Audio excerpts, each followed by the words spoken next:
ప్రేమించిన విధానాన్ని బట్టి మనం ఆయన స్తుతిద్దాం. परमेश्वर ने हमें किस तरह प्रेम रखा है, इस बात को लेकर हम उनकी स्तुति करेंगे।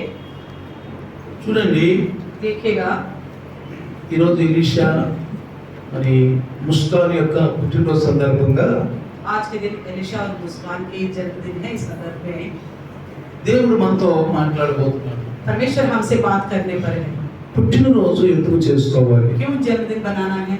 మన యొక్క మహిమ, क्या हमारी महिमा మన होने के लिए, బంధువులు, हमारे रिश्तेदार, మన యొక్క మంది మార్పడం अपने लोग आना, ఓ చూపించడానికి కాదు. ये మనం सब चीजें दिखाने के लिए नहीं है।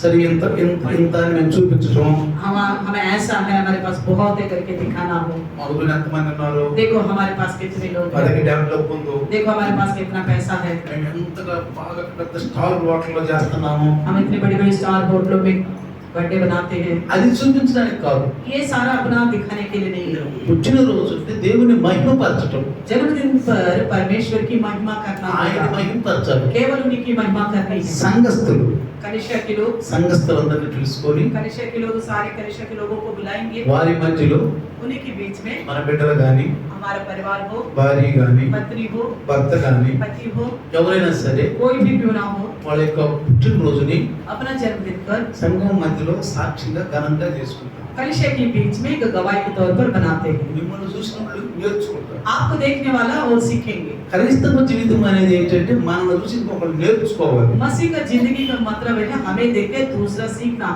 మనల్ని చూసి నేర్చుకోవాలి. हमें देख कर सीखना, అంటే ఒక ఆదర్శం మనం ఉండాలి. यानी कि एक आदर्श करना है हमें। యేసు ప్రభువు మనకు ఆదర్శం ఇచ్చే వెళ్ళాడు. यीशु मसीह ने भी एक आदर्श दे के ही गया हमारे, ఆదర్శం ఇచ్చే వెళ్ళాడు. आदर्श देकर ही गया है। అంటాడు, మీరు నా శిష్యులు అని లోకానికి ఎలా తెలుస్తుంది? आप मेरे चेले हो बोलकर संसार को कैसा मालूम पड़ेगा? అంటే మీరు రక్షించబడ్డారని ఎలా తెలుస్తుంది? यानी कि आप उद्धार पाए हो बोलकर कैसा पता चलेगा? ముందు ఒకరినొకరు ప్రేమించుకుంటేనంట.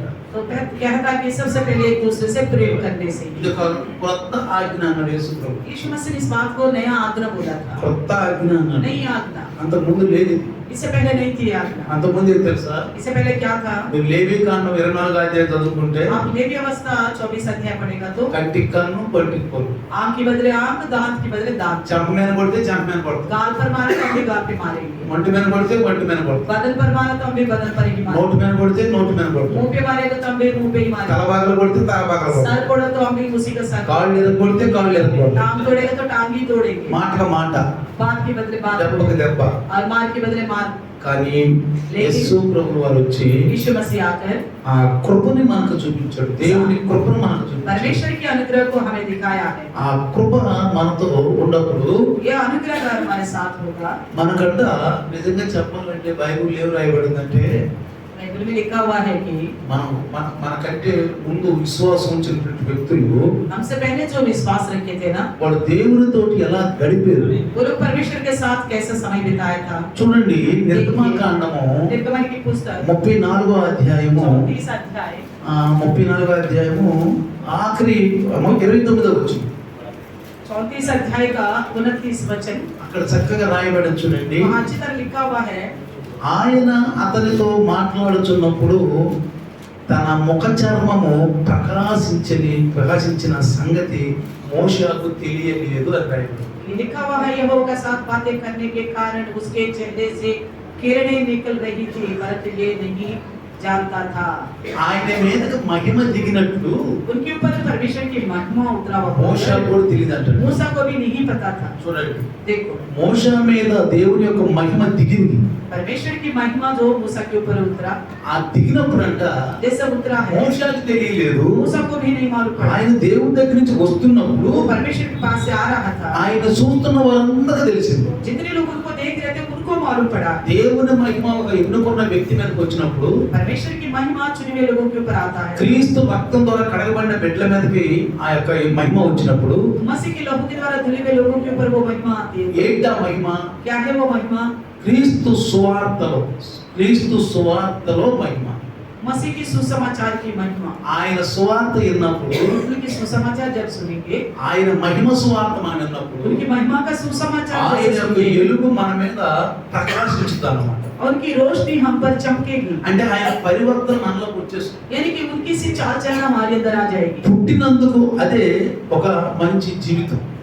तो परमेश्वर ने हमें पैदा कराए तो उसका यही एक अच्छी जिंदगी है, పుట్టినందుకు అదే ఒక మంచి జీవితం. यही अच्छी जिंदगी है। అట్లానే నిన్ను చూస్తున్న వాళ్ళు కూడా इसी प्रकार आपको जितने लोग देखते हैं, క్రీస్తును చూడాలి. मसीह को देखना है। నువ్వు ఎక్కడికి వెళ్ళినా, आप कहीं पर भी जाओ, డ్యూటీకి వెళ్ళినా, चाहे ड्यूटी में जाओ, మార్కెట్కి వెళ్ళినా, मार्केट में जाओ, బంధువులకి వెళ్ళినా, रिश्तेदारों के घर में जाओ, పెళ్ళిళ్ళకి వెళ్ళినా, शादी ब्याह में जाओ, ఫంక్షన్లకు వెళ్ళినా, फंक्शनों में भी जाओ, సంఘానికి వెళ్ళినా, कलिशे में भी जाओ, ఎక్కడికి వెళ్ళినా कहीं पर भी నీ जाओ, ఇరుగు పొరుగు వారు आपके आसपास के నిన్ను लोग చూస్తే अगर आपको देखेंगे, క్రీస్తును చూసినట్టుగా ఉండాలి. मसीह को देखने के जैसा दिखना चाहिए। ఎట్లా ఉండాలి? कैसा रहना है? క్రీస్తును చూసినట్లుగా ఉంటేనే मसीह को देखने के बराबर आप देखोगे तो నువ్వు క్రీస్తు బిడ్డవి. तभी आप मसीह के संतान అంటే हैं। క్రీస్తు యొక్క మాటలు, ఆయన ప్రవర్తన, ఆయన జీవితం నీ మీదకి వచ్చేసింది. यानी कि मसीह की बातें, उनकी सी चाल चलन आपकी जिंदगी में आ गई है। మోషే 40 దినాలు దివారాత్రులు దేవునితో ఉన్నాడు. मूसा 40 दिन और रात परमेश्वर के साथ रहा। ఇట్లా 40 40 దినాలు दिन और रात దేవునితో ఉన్నాడు. परमेश्वर के साथ रहा। అక్కడ అంటాడు ఆకలి లేదంట, ఆయనకి దప్పులు లేవంట. लिखा है कि ना उनको भूख लगा ना प्यास लगा, ఆయనకి ఆకలి లేవు, దప్పులు లేవు. उनके ना भूख लगा ना प्यास लगा। ఎందుకని చెప్పండి? क्यों बताइएगा? దేవునితో మనం ఉన్నప్పుడు जब परमेश्वर के साथ हम रहेंगे, మనం కూడా ఆ యొక్క మహిమతో, ఆయన యొక్క ఆ తేజస్సులో, ఆయన యొక్క తునిలో మనం ఉంటాం. तो हम भी उनकी महिमा में, उसकी ज्योति में और उसी धुन में लगे रहेंगे। చూడండి, ఇక్కడ జాగ్రత్త మనం గమనిస్తే देखिएगा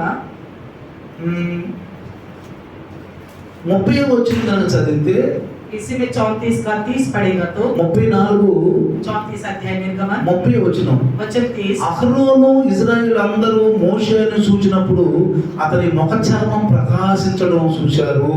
అందుకని వారు అతని దగ్గరకు రావడానికి కూడా భయపడ్డారట. जब हारून और सब इजराइल ने मूसा को देखा कि उसके चेहरे से किरणें निकल रही है, तब वे उसके पास आने से डर गए। చూసారా? देखा, నిన్ను చూస్తే, अगर आपको देखेंगे, నిన్ను చూసినప్పుడు आपको जैसा देखेंगे, జనాలు ఏమనుకోవాలి తెలుసా? लोगों को क्या समझ में आना चाहिए पता है? మంచి పరిశుద్ధులు, ये बहुत अच्छे हैं और पवित्र हैं, వీళ్ళకు మనం జాగ్రత్తగా ఉండాలి. इनके विषय में हमें सावधान रहना है। ఈ లోపల ఫాల్తూ మాటలు మాట్లాడకూడదు, इसलिए हमें संसार की फालतू बातें नहीं करनी, వ్యర్థ మాటలు మాట్లాడకూడదు. बेकार की बातें नहीं करनी है। మీరు ఆ ప్రదేశాన్ని, ఒక వాతావరణాన్ని మంచిగా మార్చేసేయాలి. आप जहाँ हो वहाँ का माहौल को बिल्कुल बढ़िया सा पवित्र बनाना है आप। అది పుట్టినందుకు అదే దేవుని యొక్క మనకు ఆశీర్వాదం.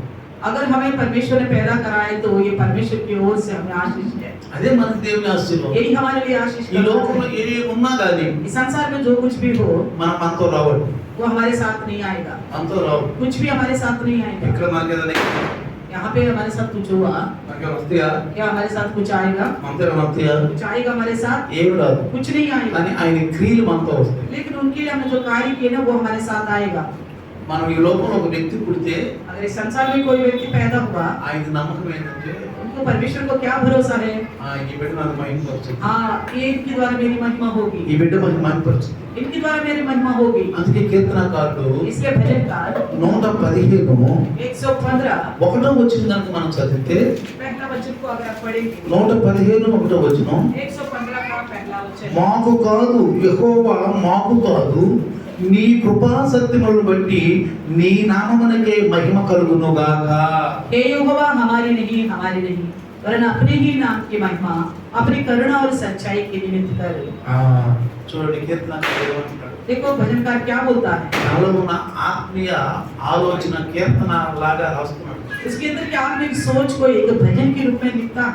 అందుకే బైబిల్ అంటాడు, इसलिए बाइबल में कहता है, యేసు చెప్పారు, मसीह यीशु ने నువ్వు कहा, ఎలా ఆలోచిస్తావు అలా మాట్లాడతావు. जिस तरह आप सोचोगे ना उसी तरह की बातें करोगे आप, ఎట్లా నీ హృదయం నిండుతుందో అలా మాట్లాడు. जिस तरह आपका हृदय भरेगा ना वैसा ही तुम बात करोगे। ఎన్నోసార్లు అంటారు, मैंने कई बार कहा, ఒక వ్యక్తి చండాలమైన జీవితం జీవిస్తున్నాడు, कोई व्यक्ति है ऐसी बहुत बदतर जिंदगी जी रहा है, మూర్ఖమైన జీవితం జీవిస్తున్నాడు. बहुत मूर्ख से चल रहा है, అయితే ఆయనలో కొంచెం ఏదో మంచి ఉన్నాడు. उसके अंदर कोई एक विषय अच्छा होगा, అప్పుడప్పుడు ఉంటుంది. कभी कभी अच्छा आता చాలా होगा। మంది అంటారు बहुत सारे लोग बोलता "వీడు है, అలా మాట్లాడతాడు కానీ बोलने का तो वो ऐसा बोलता है, వీడు అట్టుంటాడు కానీ उनके दिखने को ऐसा दिखता వాడి है, హృదయం చాలా మంచిది అంటారు. लेकिन उसका हृदय बहुत अच्छा है बोलते ఆ हैं, హృదయం చాలా మంచిది कि అంటారు. हृदय अच्छा है कहते हैं। కానీ బైబిల్ మనకి ఏం చెప్తుంది लेकिन తెలుసా? बाइबल हमें क्या कहती पता నీ है, హృదయములో నిండినట్లు నువ్వు మాట్లాడతావు. जैसा आपका हृदय भरता है वैसे ही आप बात करते हो। నీ హృదయంలో ఏముందో అది మాట్లాడతావు. आपके हृदय में जो कुछ भी है ना वही आप बात करते हो। అంతే కదా? ఇక అంతకు మించి వేరే మాటలు రావు इससे మనకు. अधिक नहीं आएगा ना।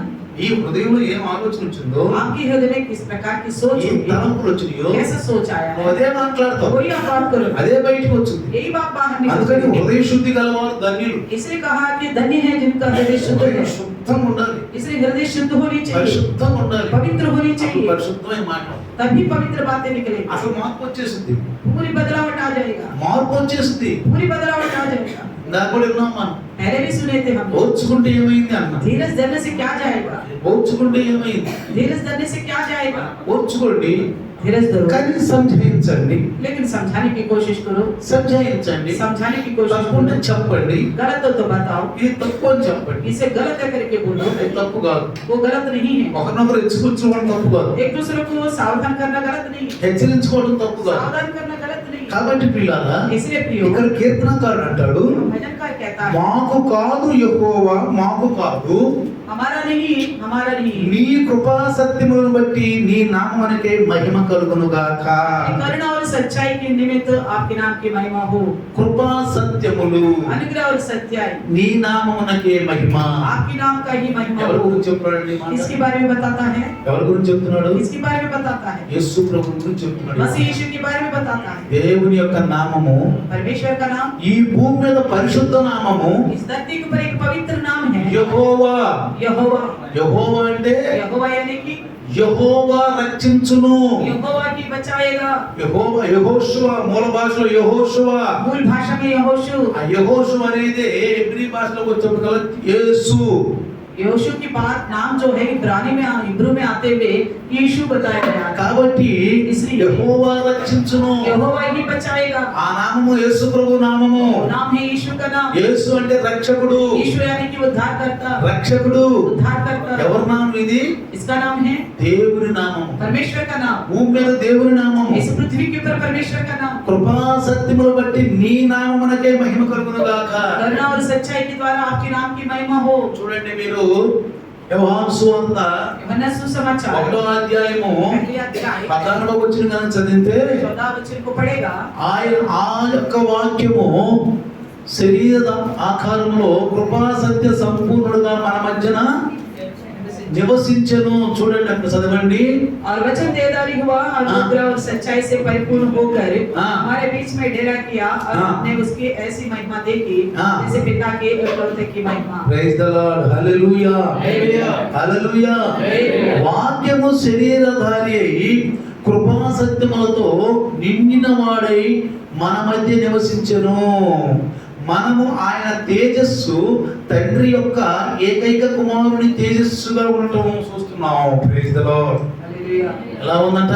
ऐसा है, మోషే మీదకి వచ్చిన తేజస్సు ఏంటి? मूसे के ऊपर जो किरणें आई थी वो क्या था? దేవుని యొక్క మహిమ. परमेश्वर का ही महिमा। ఎన్నాళ్ళు ఉన్నాడు? कितना दिन रहा? 40 దినాలు. 40 दिन। దివారాత్రులు ఉన్నాడు. दिन रात रहा, దివారాత్రులు. दिन रात। దేవుని దగ్గర నుంచి మనం వెళ్తున్నప్పుడు, अगर परमेश्वर के पास से हम बाहर जाते हैं, ఆదివారం వచ్చి చర్చి నుంచి మనం వాక్యం మీద వెళ్తున్నప్పుడు, बुधवार को आते हैं चर्च में वचन सुन के जब जाते हैं तो ఏదైనా మనం సంఘంలో గుడికలు పెట్టుకుంటే వాక్యం విని బయటకు వెళ్తున్నప్పుడు कलिशा में किसी सभा हुआ और वहां से हम जा रहे हैं वचन सुन के, మీ ముఖాలు వెలిగిపోయినట్టు ఉండాలి. आपके चेहरे से किरणें निकलनी चाहिए, వెలిగిపోయినట్టు ఉండాలి. किरणें निकलनी चाहिए। బయట నుండి చూసేవాళ్ళు, जो बाहर के लोग देखते हैं "వా, ना, వీళ్ళు ఎంత సంతోషంగా ఉన్నారు, अरे ये कैसे ऐसा खुशी से है, ఈ సంతోషం మనకు లేదే." इस तरह का खुशी हमारे पास नहीं है। క్రైస్తవులు ఎప్పుడు ఉదాసీనంగా దుఃఖంగా దుఃఖముఖాలుగా ఉండకూడదండి. मसीह लोग कभी भी उदास हो, फूल अटकाए हुए, दुख से नहीं रहना వాళ్ళు चाहिए। కొత్తగా జన్మించలేదండి. ऐसा रहने वाला नया सिरे से नहीं जन्मा। ఇదిగో ఇక్కడ చూడండి, यहाँ देखिएगा, కృపా సత్యములను బట్టంట अनुग्रह और सच्चाई के निमित्त ఆ కృపా సత్య సంపూర్ణుడుగా మన మధ్యన ఆయన పుట్టి ఉన్నాడు. से अनुग्रह और सच्चाई से परिपूर्ण होकर అంటే हमारे बीच में యేసు रहता है। ప్రభు దేవుని యొక్క కృప దేవుని యొక్క సత్యముతో నిండి ఉన్నాడు. यीशु मसीह परमेश्वर का अनुग्रह है और परमेश्वर की सच्चाई से भरा हुआ है। దేవుని సత్యం అంటే ఏంటండి? परमेश्वर का सच्चाई का मतलब क्या है? వాక్యం. सच यानी कि वचन। దేవుని సత్యం అంటే ఏంటి? परमेश्वर का सच क्या है? వాక్యం. वचन। మీరు ఆ యోహాను సువార్త अब यूहन्ना सुसमाचार 17వ అధ్యాయము 17వ వచనాన్ని చదివితే 17 का 17 देखोगे तो 17వ तेरा అధ్యాయం वचन सत्य है। ఎవరు అంటున్నారు ఆ మాట? कौन कहता है इस बात को? యేసు ప్రభు. मसीह यीशु बोलता है। ఏమంటున్నాడు? क्या कहता है? నీ వాక్యము సత్యము. तेरा वचन सत्य है। కృప కలిగిన దేవుడు. अनुग्रहकारी परमेश्वर है। కృప కలిగిన దేవుడు. अनुग्रहकारी ఈ परमेश्वर। కృప ఈ సత్యము अनुग्रह और सत्य యేసు ప్రభువులో ఉంది. ये यीशु मसीह में है। ఈ లోకములో ఎవరు కూడా इस संसार में कोई भी నేను దేవుని యొక్క నామములో వచ్చి ఉన్నాను, मैं परमेश्वर की ओर से आया हूँ, నన్ను పూజించండి, मेरा पूजा करो, నన్ను పూజించండి, मेरा पूजा करो, నేనే దేవుణ్ణి, मैं ही परमेश्वर हूँ, నేనే దేవుని అవతారము అంటే मैं परमेश्वर की अवतार हूँ बोलेगा तो నమ్మొద్దండి. भरोसा मत करना, నమ్మొద్దండి. नहीं करना भरोसा। ఎందుకంటే क्योंकि కొన్ని ప్రమాణాలతో నిండి ఉంది. कुछ ऐसे प्रमाण से भरा हुआ है, కొన్ని ప్రమాణాలు ఉండాలి. कुछ ऐसे साबित करने वाला विषय होनी चाहिए। దేవుని దగ్గర నుంచి వచ్చిన వారికి కొన్ని ప్రమాణాలు जो ఉంటాయి. परमेश्वर से आते हैं ना, उनकी कुछ साबित करने वाला विषय है। మనం ఎన్ని ఇప్పుడు చెప్పలేను. हम ये सारी बातों का भी नहीं दोहरा सकते। నేను ఒక విషయం చెప్తున్నాను. एक विषय कहूंगा, వాక్యంలో తీసుకునే वचन में से लेकर దేవుని కృప ఉండాలి, परमेश्वर का अनुग्रह होनी चाहिए తర్వాత और సత్యం ఉండాలి. सत्य होनी चाहिए। ఆ కృప సత్యములతో నిండిన వాడు ఒక యేసయ్యే. उस अनुग्रह और सच्चाई से भरा हुआ केवल एक यीशु ఈ मसीह है। భూమి మీద ఎవ్వరు లేరండి. इस धरती पे कोई भी नहीं है, ఎవ్వరు లేరు. कोई भी नहीं, ఎందుకంటే क्योंकि ఒక మూర్ఖుడిని, एक मूर्ख को, ఒక మూర్ఖుడు एक मूढ़ होगा, ఒక తండ్రికి ఉన్నాడు. एक पिता के लिए है, ఒక తండ్రికి ఉన్నాడు ఒక మూర్ఖుడు. एक मूर्ख अपने पिता के लिए बेटा था। ఆ అంటే తండ్రికి ఒక కుమారుడు ఉన్నాడు, మూర్ఖుని కుమారుడు. एक पिता के पास एक मूर्ख पुत्र था, मूढ़ पुत्र था।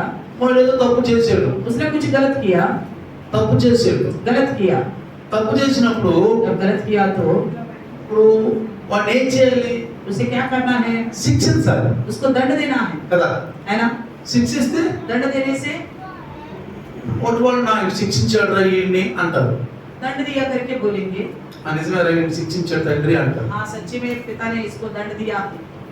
దయ చూపిస్తే अगर दया दिखाए तो ఏమంటారు? क्या बोलेंगे? చూడాడు తప్పు చేసినా గానీ देखो उसे गलत करने पर भी కుమారుడు పక్షంగానే మాట్లాడాడు కానీ अपने पुत्र के पक्ष में ही बात किया है, వాడు తప్పు చేసిన అంటలేదు. गलत किया करके नहीं అంటే ఇప్పుడు बोल। తండ్రి ఏం చేశాడు? इसका मतलब पिता ने क्या किया है? కృప చూపించాడు. अनुग्रह కృప दिखाया। చూపిస్తే ఏమంటున్నారు? अनुग्रह दिखाने से क्या बोल रहे हैं? చూడరా వీడు देखो इसे, తప్పు చేసినా కానీ దండించకుండా अपना बेटा ने गलत किया तो उसको दंड नहीं दिया, వీడు వాడిని ప్రేమిస్తున్నాడు. फिर भी प्रेम कर रहे हैं। ఇప్పుడు మనం ప్రేమిస్తేనేమో अगर प्रेम करता है तो అంటే కృప చూపి దయ చూపిస్తేనేమో यानी कि तरस दिखाने से సత్యం నెరవేరుతుంది. सत्य पूरा नहीं होता।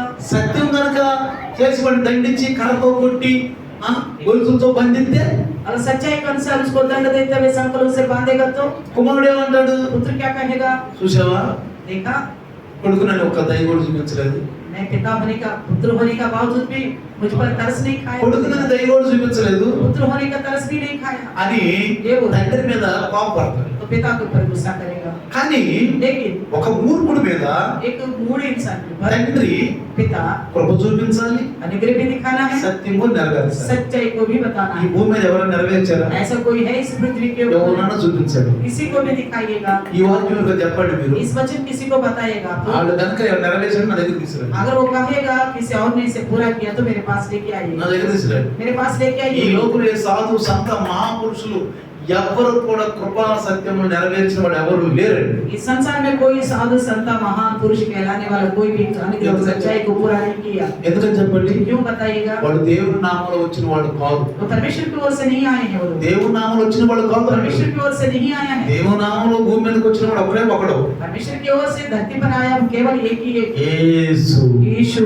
ఆయనే కృపా సత్యముతో నిండిన వాడు. वही अनुग्रह और सच्चाई से भरा हुआ है। మనం ఎవరు అండి? हम कौन हैं? పాపులు. पापी है। పాపిని ఏం చేయాలండి? पापी को क्या करना है? దండించాలి. दंड देना है। పాపిని ఏం చేయాలి? पापी को क्या करना है? దండించాలి. दंड देना है। పాపిని ఏం చేయాలి? पापी के ऊपर क्या करना है? కృప చూపించాలి. या तो अनुग्रह दिखाना है।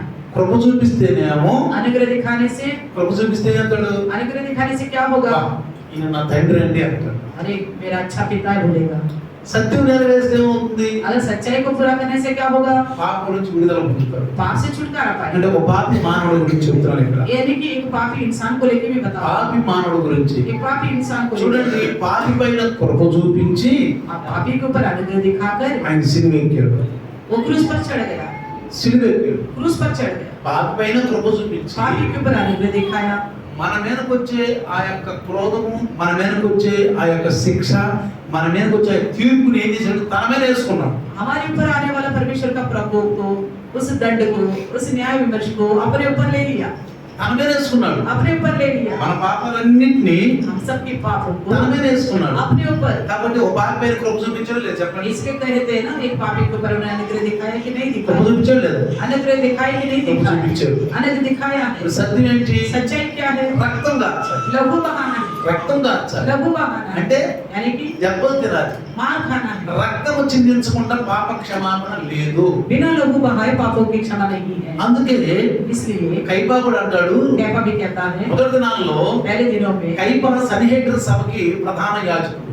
कैफा जो है सेनेट सभा का प्रमुख याजक था। ప్రధాన యాజకుడు. प्रमुख याजक था। చూడండి, देखिए యోహాను సువార్త अपना सुसमाचार 11వ అధ్యాయము अध्याय 11 11:50 గనుక మనం చదివితే 11 अध्याय का वचन 50 पढ़ेंगे। 11:50 11 अध्याय में होना सुसमाचार वचन 50।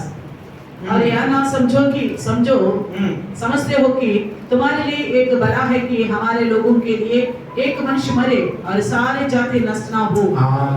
ఒక జనమంతా నశించిపోకుండా ఒక మనుషుడు మన కోసం చనిపోవడం మంచిదని మీరు ఆలోచించరా? సరే, తర్వాత అంటాడు और कहता है 52లో 52 में, ఆ జనం కొరకు మాత్రమే కాదు, చదిరిపోయిన దేవుని పిల్లలు అందరి కొరకు కూడా, అందరి కొరకు और न केवल उसी जाति के लिए वरन इसलिए भी कि परमेश्वर की तितर बितर संतानों को एक कर दे। చూసారా? देखा? మన కొరకు हमारे लिए అంటే ఇశ్రాయేలీల కొరకు यानी कि इजरायलियों की खातिर ఒక మనిషి చనిపోవాలి. एक इंसान की मृत्यु కేవలం మన కొరకే కాదు, केवल हमारे लिए नहीं है, భూమి మీద చెల్లా చెదరైపోయిన వారి కొరకు, इस पृथ्वी पर जितना तितर बितर हुए हैं उन सब की खातिर, వాళ్ళందరూ కొరకు కూడా, उन सब की खातिर भी, వాళ్ళందరూ ఒక మనిషి చనిపోవాలి. उन सब की खातिर एक का मृत्यु होना है। అంటే ఎవరండి ఆ మనిషి? कौन है वो इंसान? కృపా సత్యములతో నిండినవాడు. अनुग्रह और सच्चाई से भरा हुआ, కృపా సత్యములతో నిండిన యేసయ్యే. अनुग्रह और सच्चाई से भरा हुआ यीशु। కాబట్టి ఆ యేసయ్య, इसलिए वो यीशु, ఆ యేసయ్య वो यीशु మన కొరకు हमारे लिए తన యొక్క కృప చూపించాడు. अपना अनुग्रह दिखाया है। అందుకే సిలువలో ఎక్కి इसलिए क्रूस पर चढ़ा। మన మీద రావాల్సినటువంటి తీర్పులు, కొరడా దెబ్బలు అన్నిటినీ, పాప బానిసత్వంలో ఉన్న మన మీద రావాల్సిన అన్నిటిని ఆయన మీద వేసుకుని మన కృప చూపించాడు. हम जो पाप के दासत्व में थे, हमारे ऊपर आने वाला उस दंड को, घोड़े के मार को, उस क्रूस की मृत्यु को यीशु ने अपने ऊपर ले लिया। తర్వాత और రక్తం కాచాలి. लघु बहाना, రక్తం చెందించకుండా बिना लघु बहाए పాప క్షమాపణ ఉండదు. पापों की क्षमा नहीं होगी। రక్తం కాచడం అనేది ఏంటి? लघु बहाने का मतलब सत्य। सत्य है। సత్యం వాక్యంలో రాసింది కదా, वचन में लिखा हुआ ना, రక్తం చెందిన పాప క్షమాపణ లేదు. बिना लघु बहाए व पापों की क्षमा नहीं है। కాబట్టి సత్యం నెరవేరింది. इसलिए सच्चाई पूरा हुआ है। పాప పైన కృప చూపించాడు. पापी के ऊपर अनुग्रह ఇది दिखाया। కృపా సత్యములు రెండు కలుసుకుని. इसलिए अनुग्रह और सच्चाई दोनों मिल चुके हैं। మీరు సామెతల్లో చదువుకున్నా గానీ, आप नीति वचन में पढ़ो, తర్వాత కీర్తన 82 దాంట్లో చదివినా గానీ, अजय में भी अगर आप पढ़ोगे, కృపా సత్యములు ఒకదానికొకటి కలుసుకుంటూ నీతి అవరు న్యాయములు రెండు కలుసుకున్నాయి అంట. अनुग्रह और सच्चाई एक दूसरे के साथ కృపా जुड़ी हुई సత్యములు है। కలుసుకున్నప్పుడు దోషానికి ప్రాయశ్చిత్తం జరిగిందంట. अनुग्रह और सच्चाई एक होने से दोष में से हमको छुटकारा, दोषी से हमें छुटकारा मिला है। ఎవరు నెరవేర్చారండి? किसने पूरा किया है? కృపా సత్య సంపూర్ణుడుగా యేసు దేవుని యొక్క నామమున వచ్చిన యేసయ్యే. अनुग्रह और सच्चाई से भरपूर होकर परमेश्वर की ओर से आया केवल यीशु है। కాబట్టి పుట్టిన ప్రతి ఒక్కరు కూడా इससे जितने पैदा हुए हैं इस संसार में దేవుణ్ణి మహిమపరచాలి. केवल परमेश्वर का ही महिमा करनी है। చిన్నప్పుడు बचपन में తల్లిదండ్రులు माँ बाप బిడ్డలను సంరక్షించాలి. बच्चों का परवरिश करनी है। ప్రభు प्रभु में సండే స్కూల్ తీసుకురావాలి. संडे स्कूल में लेके సండే आनी స్కూల్ తీసుకురావాలి. संडे स्कूल में लेके आनी। సండే స్కూల్ ఎంత వరకు ఉంటారు? संडे स्कूल में कब तक रहेंगे? 19-18 సంవత్సరాలకు ఉంటారు. 18 साल तक रहते होंगे। ఇప్పుడైతే 15-16కే బాగా వాళ్ళకి జ్ఞానాలు అవి వచ్చేస్తాయి. आजकल तो 15-16 साल में ही इनके ज्ञानेंद्र विकसित हो रहे हैं। ఇంటర్నెట్ యుగం కాబట్టి इंटरनेट का युग है ना, इसलिए అయితే ఆ తర్వాత ఏం చేయాలి? इसके बाद क्या करना है? పాస్టర్ గారి దగ్గర తీసుకోవాలి, యూత్ లోకి తీసుకురావాలి. तो करिश्मा में लेके आना, पासवान के पास यूथ में शामिल करनी है। యూత్ లోకి తీసుకురావాలి. यूथ में शामिल करनी है। యూత్ లో ఏం చేయాలంటే यूथ में क्या करनी మనం है? బాగా ఎదిగించాలి. उनको बढ़ाना है प्रभु में। మనం ఎదిగినాక ఏం చేస్తారు తెలుసా? बढ़ने के बाद क्या करके पता మీరు है? పోయినా మీ స్థానంలో ఉంటారు. आप चले जाने के बाद आपके स्थान में रहेगा। నువ్వు సంఘములో ఎంతగా పరిచయం చేసేవో आप करिश्मा में कितना काम किया था, నీ స్థానంలో ఉంటారు వాళ్ళు. आपके स्थान में रहेंगे। నీ స్థానంలో ఉంటారు వాళ్ళు. आपके स्थान में అంటే रहेंगे। నువ్వు అంతగా ఎదిగించావు మీ బిడ్డని. इसका मतलब आपने इतना बढ़ाया है अपने बच्चों को। అన్నలాగా अन्ना के समान, అన్నలాగా अन्ना के समान। మన పిల్లల బాధ్యత మనం తీసుకోవాలి. अपना जिम्मेवारी, अपने बच्चों की जिम्मेवारी हमें लेना होगा। చిన్నతనంలో ఏం చేయాలి? बचपन में क्या करना है? సండే స్కూల్ संडे తీసుకురావాలి. स्कूल में लाना है। 15-16 దాటినాక ఏం చేయాలి? 15 साल पार होने के बाद क्या करना है? యూత్ లోకి తీసుకురావాలి. यूथ में लेके आना है। పిల్లలపై ధ్యానం ఉంచాలి. बच्चों के ऊपर ध्यान रखना है। వాళ్ళు ఏం మొబైల్ చూస్తున్నారు? मोबाइल में क्या देखते हैं? నాకు ఒక చిన్న వీడియో చూసిన मैं कल छोटा सा एक वीडियो देखा था। మా మైండ్ తిరిగిపోయి मेरा दिमाग घूम गया उसे देखकर। తిరిగిపోయింది. दिमाग घूम गया। పిల్లలు స్కూల్కి వెళ్తానికి డ్రెస్ వేసుకున్నారు. बच्चा है, स्कूल जाने के लिए ड्रेस पहन लिया। వేసుకున్న అమ్మాయి ఏదో టిఫిన్ తయారు చేస్తున్నారు. मम्मी नाश्ता बना रही थी। మొబైల్ చూసుకుంటున్నాడు. ये लड़का मोबाइल देख रहा था। తల్లి వచ్చి माँ आकर 2 పైపులు వేసి उसके ऊपर तो मारा।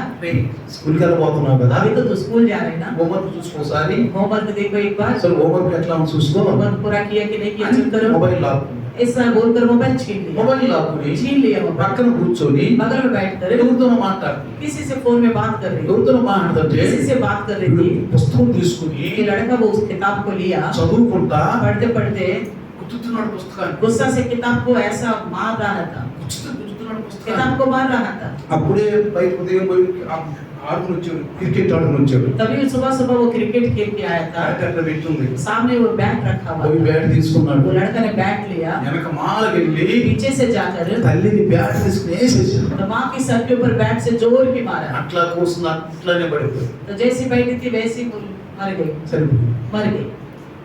వెంటనే ఫోన్ లాక్కొచ్చుకుని तुरंत फोन छीन कर కూర్చుని మరి ఫోన్ फिर देख रहे बैठ के। అంటే వాడు 8 साल के या 9 साल का बच्चा है। వాడు ఏదో మంచి ఇంపార్టెంట్ చూస్తున్నాడు. वो कुछ मन से देख रहा होगा, ఎడిట్ అయిపోయాడు. उसका एडिट हो गया उसको। తల్లి లాగేసింది. माँ ने छीन लिया ఆ फोन। ఎడిట్ లో ఉన్నాడు.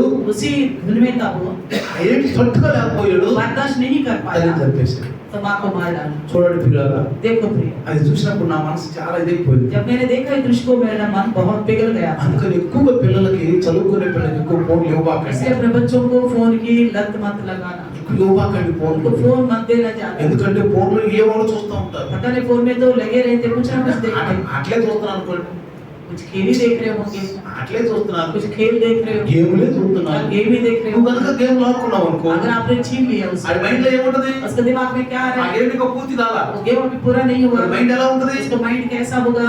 దిల్లులో ఉంటది. एक बेचैन हो చాకు जाएगा, చంపేస్తాడు, चाकू से भी मार सकता है, గాడితో చంపుతాడు. बैट से भी मार सकता है। టైం వచ్చేసి దగ్గరికి. ऐसा टाइम आ गया आजकल, కాబట్టి జాగ్రత్తగా ఉండాలి మనం. इसलिए बड़ी सावधानी से रहना। పిల్లల్ని ఎక్కువగా ప్రభువులు పెంచాలి. इसलिए प्रभु में बच्चों को बड़ा యూత్ పిల్లల్ని యూత్ లో తీసుకురావాలి. यूथ के बच्चों को यूथ में लाओ, సండే స్కూల్ పిల్లలు సండే संडे తీసుకురావాలి. स्कूल के बच्चों को संडे स्कूल, భార్యాభర్తలు ప్రభు దగ్గరికి రావాలి. प्रभु में रहना है पति पत्नी। ఈ దినాల్లో ఎక్కువగా దేవుని మహిమ మన మీదకి రావాలి. इन दिनों में परमेश्वर की महिमा हमारे ऊपर నీ आना है, పిల్లల మీదకి రావాలి. आपके बच्चों के ऊपर आना है। దేవుని దగ్గర ఉంటే परमेश्वर के पास रहने से ఈ లోకంలో ఈ ఆశలు ఇవన్నీ ఉండవడు. परमेश्वर के पास रहने से इस संसार की लालच हमारे पास नहीं ఈ रहेगा, కోగులు మనం ఉండవండి. इस पाप में हम नहीं रहेंगे। సమాధానం శాంతి. शांति और समाधान से అందుకని నా रहेंगे। దగ్గరికి వచ్చి నేర్చుకోండి. इसलिए कहता है मेरे पास आके सीखो, నేను సాత్వికుడిని, मैं नम्र हूँ, నేను సాత్వికుడిని, मैं नम्र हूँ, నేను దీనుడిని. मैं मन में दीन నా हूँ। దగ్గర వచ్చి నేర్చుకోండి. मेरे पास ఆ आके దీనంతో వచ్చేస్తాడు. वो दीनता अपने आप आ जाएगा। మొబైల్లో రాదండి, मोबाइल से नहीं आएगा, మొబైల్ రాదు. मोबाइल से नहीं అందుకే आएगा। ఇప్పుడు నుంచి జాగ్రత్త ఉంచండి పిల్లల్ని. इसलिए अभी से बच्चों को सावधान से బైబిల్ చదవమనండి, बाइबल पढ़ने के लिए ప్రార్థన చేయమనండి. प्रार्थना करने के लिए చలో సండే స్కూల్ తప్పదండి.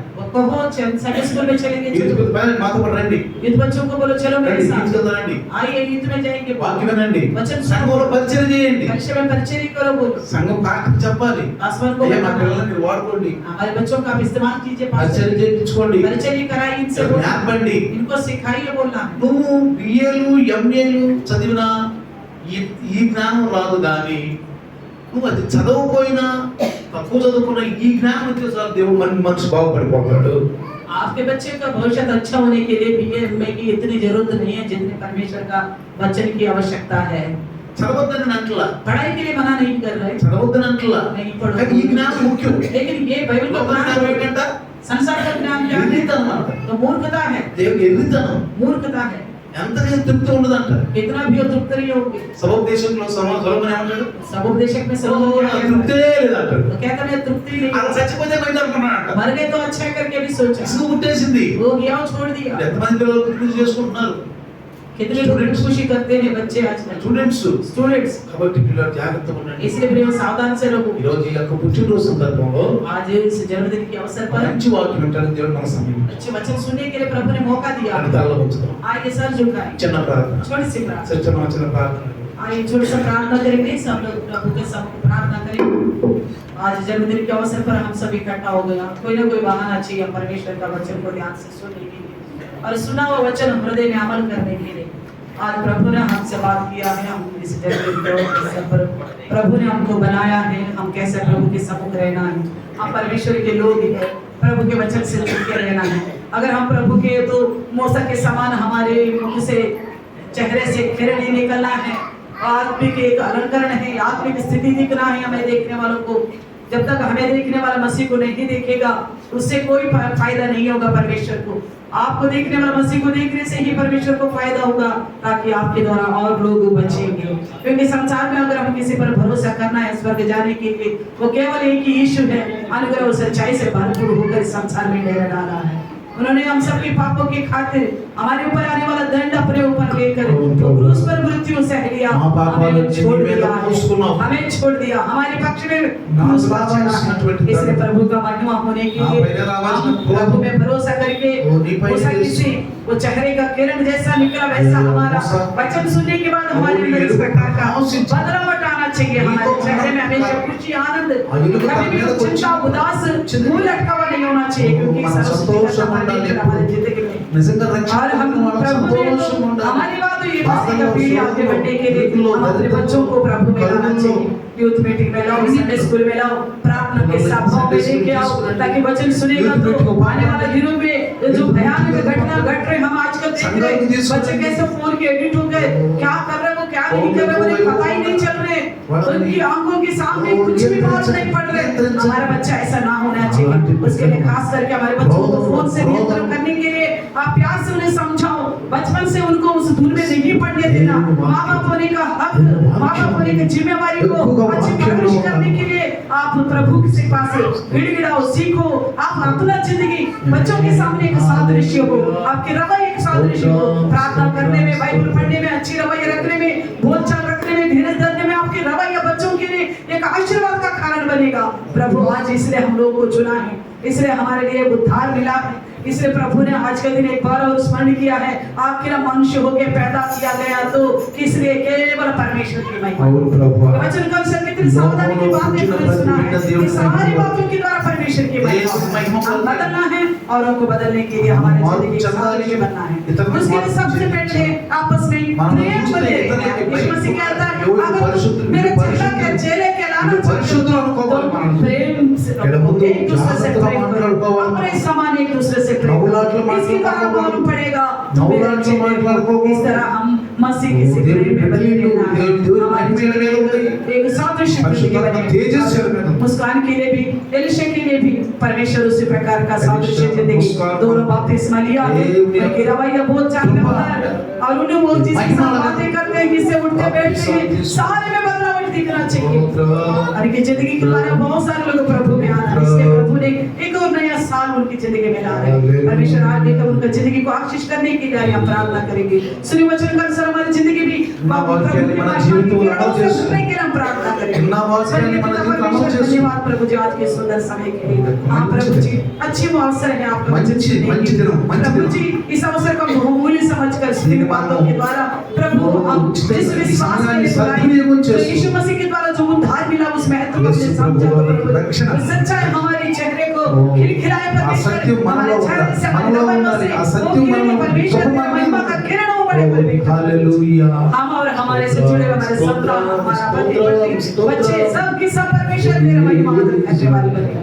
और दोनों बहनों के लिए मैं प्रार्थना करते प्रभु जी, जिनको अभी तक संभाल के रखा प्रभु जी, दोनों ने बपतिस्मा लिया, आगे का जिंदगी जो आपने दिया, उस जिंदगी के द्वारा आपका महिमा करने वाले, उनकी पीढ़ी पीढ़ी प्रभु जी हमारे पास उनको मसीह का परिवार से बरकरार रखना है प्रभु जी, मसीह तो हमारे साथ ही करो। जिस उद्देश्य आपने चुना उसको अपनों के साथ बांटकर प्रभु में बढ़ाने के लिए शक्ति दीजिए परमेश्वर। धन्यवाद करते हुए सुनी वचन भी हम सबको हृदय में वाक्य यीशु के नाम से प्रार्थना मांगते प्रभु जी, आमीन। आमीन।